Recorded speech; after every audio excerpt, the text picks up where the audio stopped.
শুভ সন্ধ্যা বন্ধুরা, সন্ধ্যায় চলে এলাম আবার আর একটা ছোট্ট ভিডিও নিয়ে। আর সন্ধ্যা টন্ধ্যা সব কিছু হয়ে গেছে। আর এখন আমি তো মুড়ি বানিয়ে নিয়ে চলে এসেছি, মুড়ির চাট বানিয়ে নিয়ে চলে এসেছি। মেয়ে বললো একটু মা মুড়ির চাট বানাও, খাবো।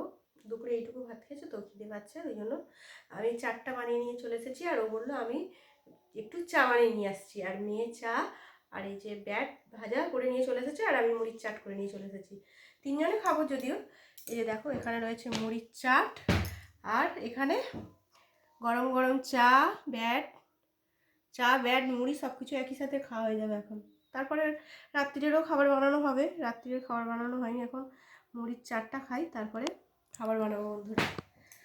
চলো, তোমাদেরকে আমাদের মুড়ি মাখাটা কেমন হয়েছে একটু দেখিয়ে দিলাম। কেমন হয়েছে বন্ধুরা একটু কমেন্টে বলবে।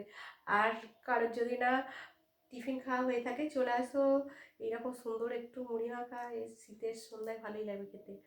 ঠিক আছে বন্ধুরা, আজকের মতো আমার ভিডিওটা এটুকুই। আবারও নতুন ভিডিও চলে আসবো তোমাদের কাছে। তোমরা সবাই খুব ভালো থেকো আর আমার পাশে থেকো। টাটা বন্ধুরা।